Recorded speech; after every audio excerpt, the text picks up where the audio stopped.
कर्मचारी संघ वाराणसी मंडल द्वारा नई पेंशन स्कीम को समाप्त करने को लेकर क्रमिक अनशन में उत्तर रेलवे वाराणसी तथा बीएलडब्ल्यू के कर्मचारियों ने लिया भाग। NFIR नई दिल्ली के निर्देशानुसार 8 से 11 जनवरी 2024 तक नए पेंशन स्कीम को समाप्त करने हेतु रेल कर्मचारियों द्वारा चल रहे क्रमिक अनशन की कड़ी में 10 जनवरी बुधवार को पूर्वोत्तर रेलवे कर्मचारी संघ वाराणसी मंडल द्वारा रमेश मिश्रा केंद्रीय कार्यकारी अध्यक्ष PRKS व जोनल सचिव NFIR नई दिल्ली के नेतृत्व में मुरारी लाल मिश्रा मंडल मंत्री वाराणसी की अध्यक्षता में मंडल रेल प्रबंधक कार्यालय वाराणसी के समक्ष क्रमिक अनशन किया गया, जिसमें उत्तर रेलवे वाराणसी तथा BLW के कर्मचारियों ने भी भाग लिया। सभा में रमेश मिश्रा ने बताया कि नई पेंशन स्कीम अंशदायी है, जबकि पुरानी पेंशन स्कीम में ऐसा नहीं है। नई पेंशन स्कीम में पारिवारिक पेंशन तथा DA का भी कोई प्रावधान नहीं है। मात्र कर्मचारी की ऑन ड्यूटी मृत्यु होने पर पेंशन का हक मिलेगा। नई पेंशन स्कीम में सेवानिवृत्ति पर सरकार कर्मचारी का 40% पैसा विभिन्न कंपनियों में लगाती है, जो मार्केट वैल्यू पर आधारित है, जिसके आधार पर पेंशन निर्धारित किया जाता है, जो कि बहुत ही कम है। क्रमिक अनशन में PD श्रीवास्तव, DN पांडे, Shyam Jha, Shri Narayan Chaturvedi, Mohammad Javed, Abdul Akhtar, BLW men's Congress के अध्यक्ष SP श्रीवास्तव, उत्तर रेलवे मजदूर यूनियन के शाखा मंत्री विंदेश्वरी यादव, सहायक मंत्री तारकनाथ, आलोक कुमार वर्मा, BLW के सभी साथियों के साथ उपस्थित रहे। एकत्र होना चाहिए, संगठित होना चाहिए और अपने हक की आवाज को बुलंद करना चाहिए। और मैं वही अभिभावक को भी, सभी पदाधिकारियों का भी मैं बहुत बहुत आभार प्रकट करता हूं कि जो हमारी लड़ाई के लिए, हमारे आने वाले भविष्य के लिए इस मंच पे विराजमान है, उनका मैं तहे दिल से सम्मान करता हूं। प्रभाव क्या है, और अभी जो सत्ता में बैठे हैं, बहुत से हमारे बीच के लोग सत्ता में बैठे हैं और हमारी हक की बात नहीं कर रहे हैं, नहीं सुन रहे हैं, तो ये बहुत ही निंदनीय है। और इस क्रम में मैं कहना चाहूँगा कि जुर्म की चक्की चलाओगे तो चकनाचूर कर देंगे, जुर्म की चक्की चलाओगे तो चकनाचूर कर देंगे। अरे सब कुछ होगा तुम्हारे पास, फिर भी झुकने को मजबूर। हम लोग इतनी संख्या में भूख हड़ताल पर एक सूत्री मांग के लिए खड़े हैं। इनका पर्पज क्या है कि नया पेंशन स्कीम एबॉलिश करो, ओल्ड पेंशन स्कीम दो।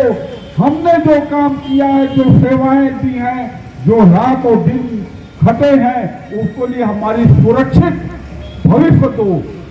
हमारे न रहने पे हमारे बच्चों को दो, हमारे अपन जो बच्चे हैं उनको भी दो।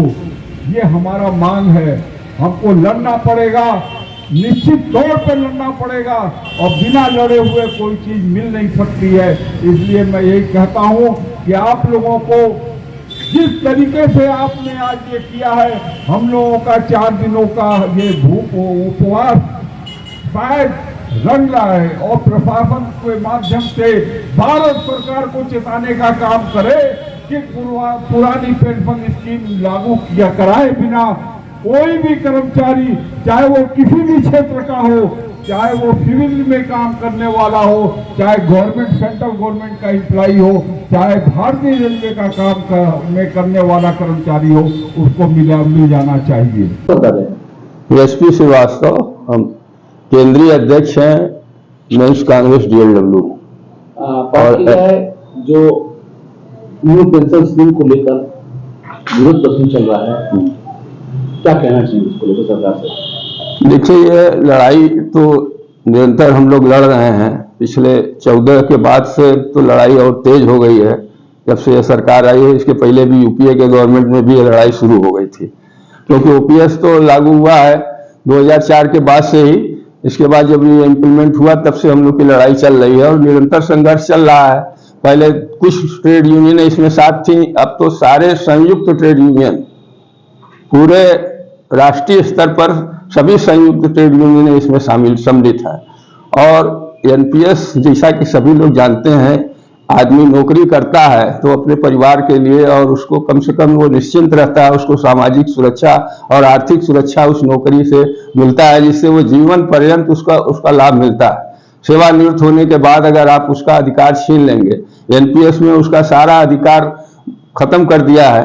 एनपीएस का मतलब कि एक बार आपको पैसा मिलेगा, इसके बाद जो बाकी पैसा है 40% वो मार्केट भाव से, मार्केट में क्या है, कम भी हो सकता है, बेसी हो सकता है, आपको ये नहीं पता है कि आपको कितना मिलेगा।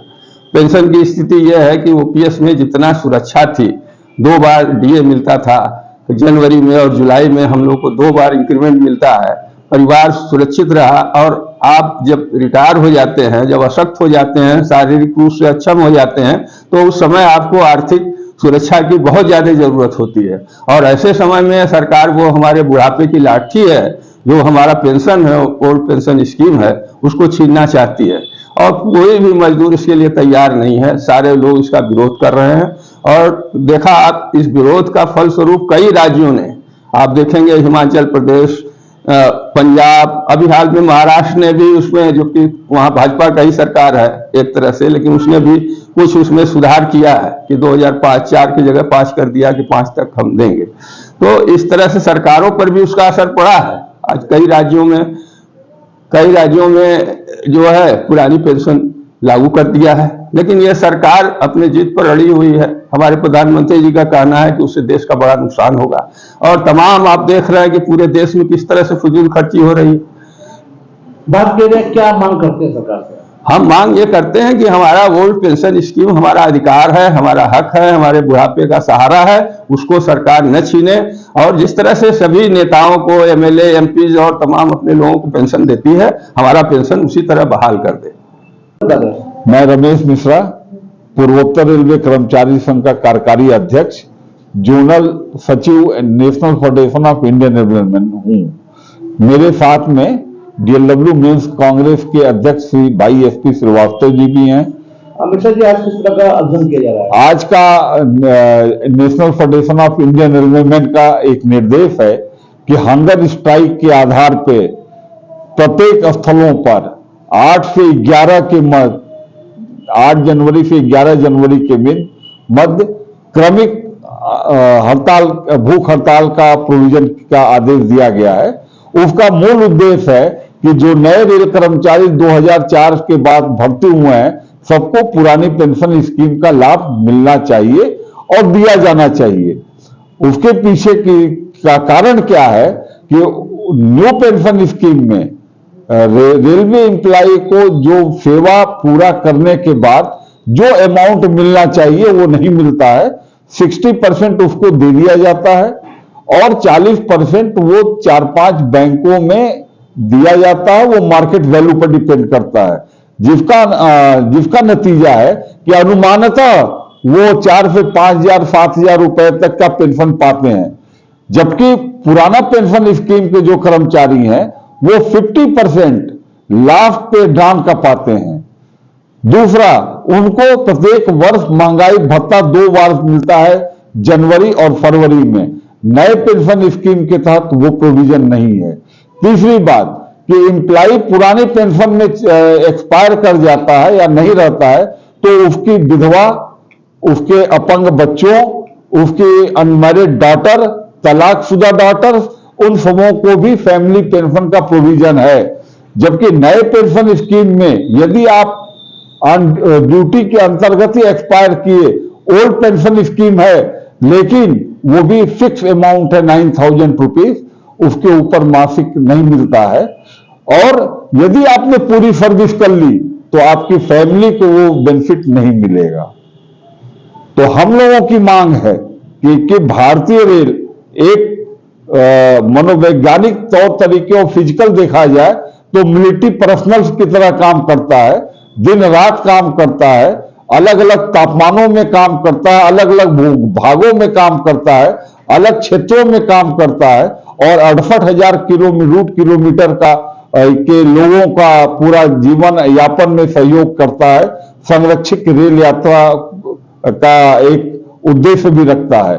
तो ऐसी स्थिति में उसने अपनी सेवा की, 33 साल का सेवा किया, उसका भविष्य सुनियोजित ढंग से रखने के लिए हम लोगों की मांग है कि जो भी नए रेलवे एम्प्लॉय आए हैं उनको पुरानी पेंशन स्कीम लागू कराया जाए। पिछले 14 वर्षों से पुरानी पेंशन को बहाल करने को लेके अनशन चल रहा है। कई बार बंदी और रेल चपहिया रोको आंदोलन भी चला, अभी तक सरकार कानून पर जू नहीं रही है। क्या लगता है इस बार अगर आगामी 2024 लोकसभा चुनाव है, अगर आपकी मांगे नहीं